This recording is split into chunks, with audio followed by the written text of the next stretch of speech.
Buenos días, Miss licenciada María Sabachi y compañeros en general. El día de hoy voy a exponer acerca de la literatura virreinal. Daré su definición, contexto, características, tipos de cronista, fases y periodos y sus representantes.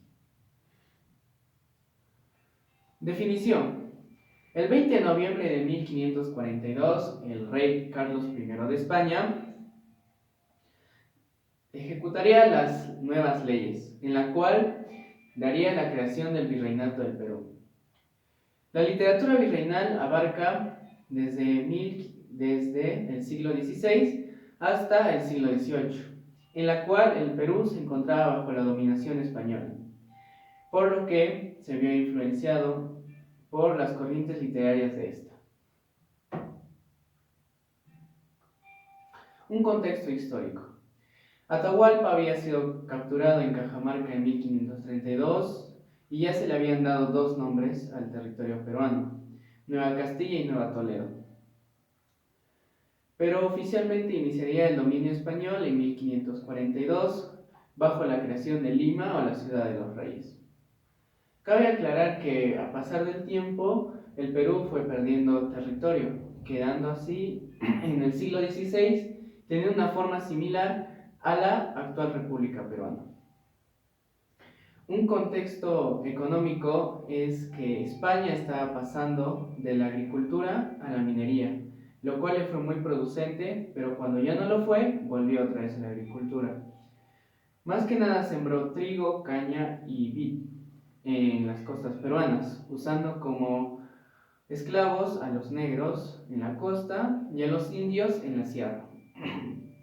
Un contexto cultural es que se había dado la creación de la Universidad Nacional Mayor de San Marcos y se había establecido la imprenta peruana.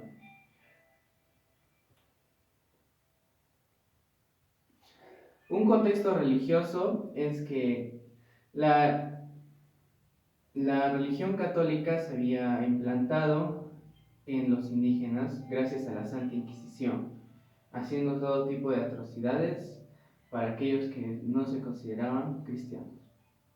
Un contexto social es que la mayoría de la población de ese momento era indígena, aunque ellos eran los más marginados y los más beneficiados de esto eran los españoles y criollos.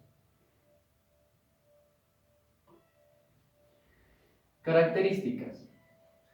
Narraban sucesos reales. Esa es una importante característica ya que ayudó a muchos historiadores a descubrir cómo se encontraba el contexto en ese momento en el virreinato. La dependencia de España. Se nota mucho ya que ellos fueron los que nos dieron el idioma y los estilos literarios que íbamos a seguir.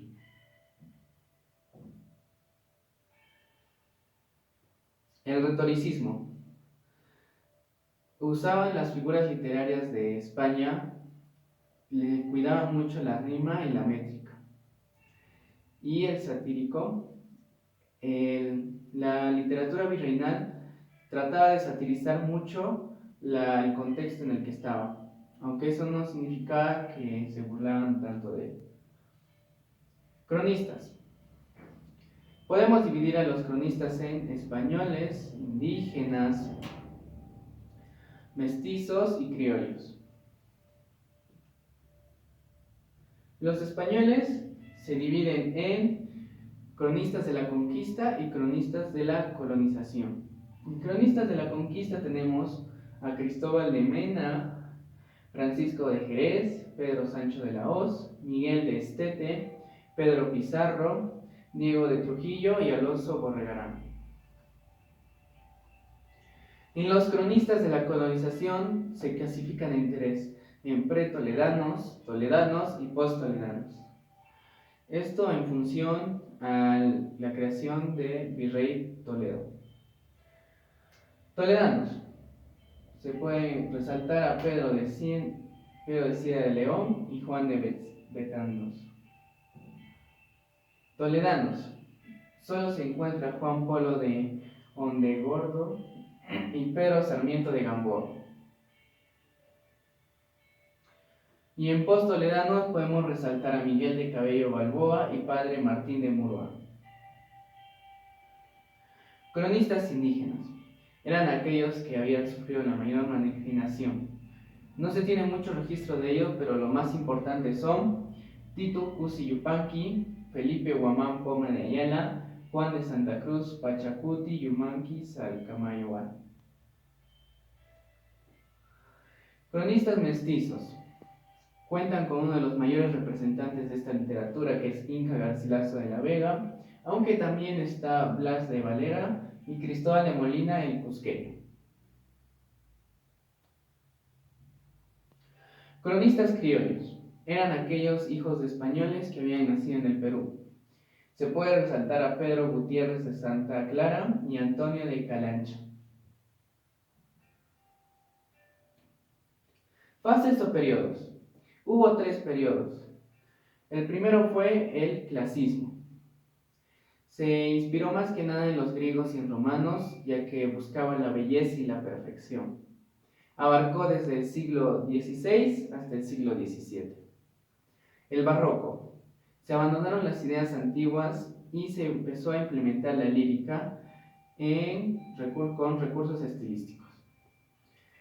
Se abarcó desde el siglo XVII hasta el siglo XVIII. Y el último periodo es el neoclasicismo, donde se implementó el romanticismo, hubo un equilibrio y armonía en la métrica y tuvo ideales independistas de Hispanoamérica.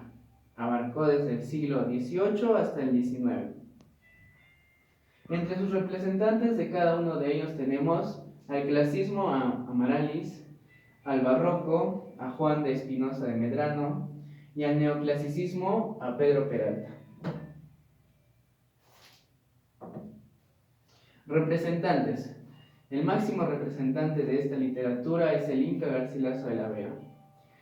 Su verdadero nombre fue Gómez Suárez de Figueroa, nacido en Cusco, de padre un general llamado Sebastián Garcilaso de la Vega y de una princesa inca. Recibió una educación por parte de ambos lados, una en España y otra por parte de su madre con Amautas. Su máxima obra es Comentarios Reales de los Incas, publicada en 1609, donde narra los sucesos o los comentarios que los incas hacían acerca del Tahuantinsuyo. Otra máxima representante de esta literatura es Amarallis. No se sabe exactamente su nombre, pero lo que sí se sabe es que su máxima obra es Epístola a Abelardo, donde cuenta un amor intenso.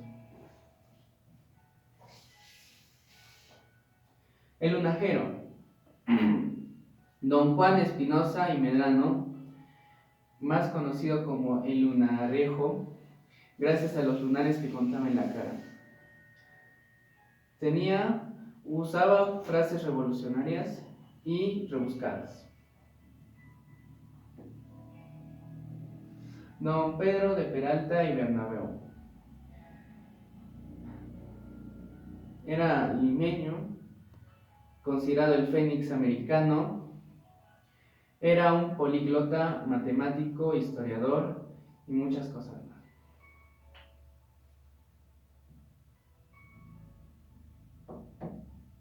Antonio León Pinelo.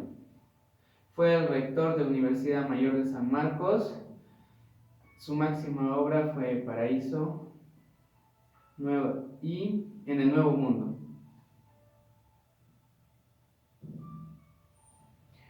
Toribio Rodríguez de Mendoza. Fue un cura chachapoyano que tenía ideales independistas. Trabajó en el Mercurio peruano y fue parte de la Asociación de Amantes del País. José Hipólito Unanua. También fue miembro de la Sociedad de Amantes del País y trabajó en el Mercurio peruano. Tuvo mayor importancia en la siguiente fase. Conclusión. Podemos llegar a la conclusión de que la etapa virreinal fue una etapa rica en contexto histórico, en la cual se vio a denotar cómo era el contexto en ese momento y cómo era llevado la dominación española. Además, gracias a esto, gracias a la literatura, en los siguientes siglos se pudo ver reflejado un espíritu independentista que solo se vio en la última fase de este periodo. Agradezco mucho que me hayan escuchado y espero verlos muy pronto. Gracias.